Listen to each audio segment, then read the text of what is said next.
Scorsese's biblical masterpiece, The Last Temptation of Christ, is by no stretch his most controversial film. But his controversy isn't confusing. It's easy to see where people, Christians and Catholics, can misconstrue this film as blasphemous. Based on the novel of the same title, this movie is depicting a version of Jesus we don't typically think about, one we're not told about, one that isn't a walking superpower. We're told of a being that walked on water, turned water to wine, healed the ill, raised the dead, and sacrificed himself as he died for our sins. He's someone we look to as a moral compass, an ethically pure person. Someone so pure he's infused with the Spirit of God themselves. But that isn't the Jesus we see in this film. Here we see a Jesus riddled with doubt, riddled with fear, a Jesus rife with depression, reluctance, lust, a Jesus with envy, a Jesus infused with selfishness, a prophet who fights with himself, fights with his God, fights with his purpose and is vocally afraid of what he is, what he will be, what he's supposed to be, and what he's done. It's ironic we look towards Jesus in the modern day as someone who we should aspire to be, someone who we should seek for moral guidance, but then we also fight this interpretation which in my eyes presents Jesus as the most valuable prophet he could be. This explores the paradoxical existence of being both human and divine, man and God. Because gods are perfect beings and Jesus is not just the Son of God, he is God. He is a representation of him. But more than that, Jesus is human, as are we. We should never look to omnipotent beings for our judgment, because we could never be that. As much as we try our best, we are imperfect beings and temptation is around all of us as it was for Jesus. His human side is what makes him so worthy of our admiration. His suffering of all he dealt with, such as fear. Scorsese presents to us a scared Jesus Christ. A man who runs from the calls of God, who forsakes his fellow Jews and serves false prophets in the hopes of his God abandoning him. He is terrified that he is the Messiah. He's terrified that he's not. He's afraid to die. He lies to people because he's scared to tell them the truth. He ran from his destiny because he was scared he wasn't strong enough to fulfill it. Even once he's accepted his role as the Messiah, he takes a moment to cry as he prays to God to save his life. He in this moment doesn't want to die for us. He gives in to the temptation of fear almost the entire time because it is the hardest to overcome. But it doesn't conquer him because the reality is, fear is a natural part of the process. We are who we are, and fear is a survival mechanism we use to better our existence, to extend our existence.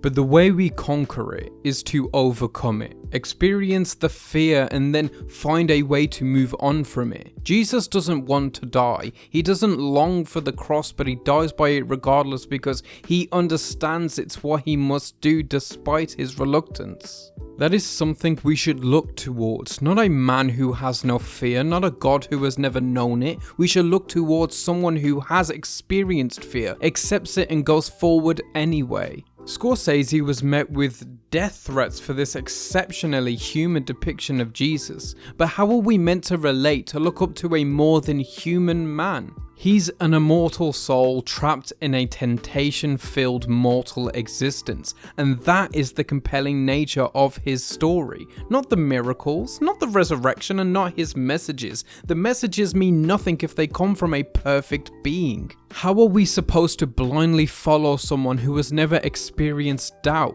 Questions he may have had, but doubt is a human fault. Doubt which this depiction of Jesus was riddled with, doubtful of his place in the world, doubtful in God, doubtful of his worthiness. He experienced lust and envy, hatred and lethal anger, but he becomes who he becomes despite this.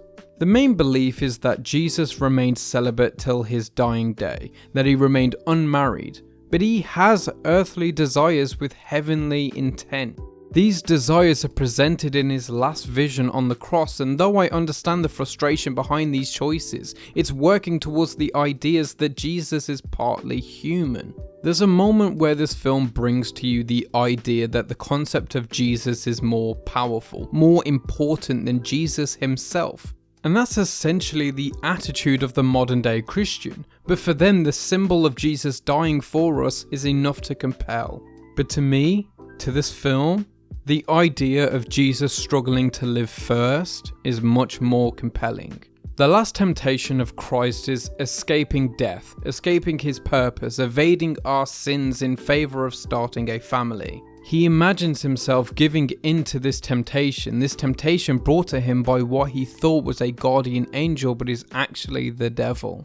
But when Judas berates him for living and dying like a man despite having the responsibilities of the world and the people's future on his shoulders, he begs God for forgiveness. He finally embraces his purpose despite being given his every last earthly desire and wakes back up on the cross. Finally, he has overcome every single temptation. He no longer is riddled by fear or doubt. His reluctance has come to an end as he yearns for his purpose to be fulfilled. His lust has been forgiven and he gives in to what he's meant to be. He has become the symbol of everything divine. As somebody who is not religious and as somebody who has done 2 videos in a row about films on religion, this is the most compelling the story of Jesus has ever been to me.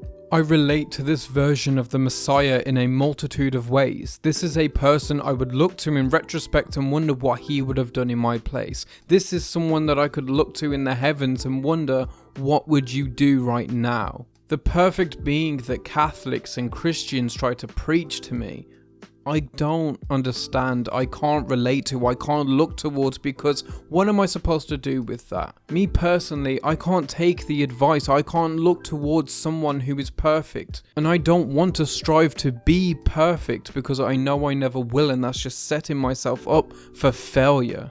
The crown of thorns is to mock him for his title of King of the Jews, but to me it also represents all the pains and burdens Jesus endures and is to endure per his sacrifice.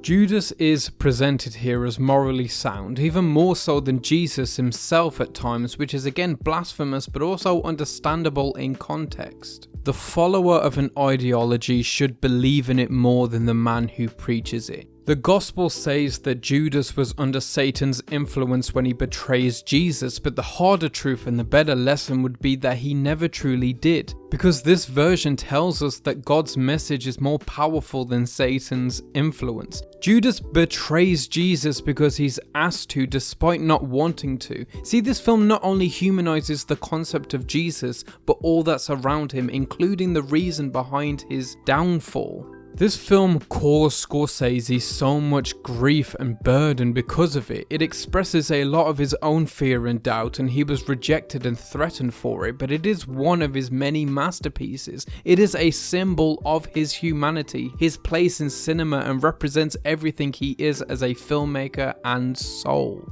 And that is why this is his crown of thorns. So have you seen The Last Temptation of Christ? If so, let me know what you think about it. Let me know what you think of this video and whether it's this painful story of conflict within a Messiah or not. As always, keep watching movies.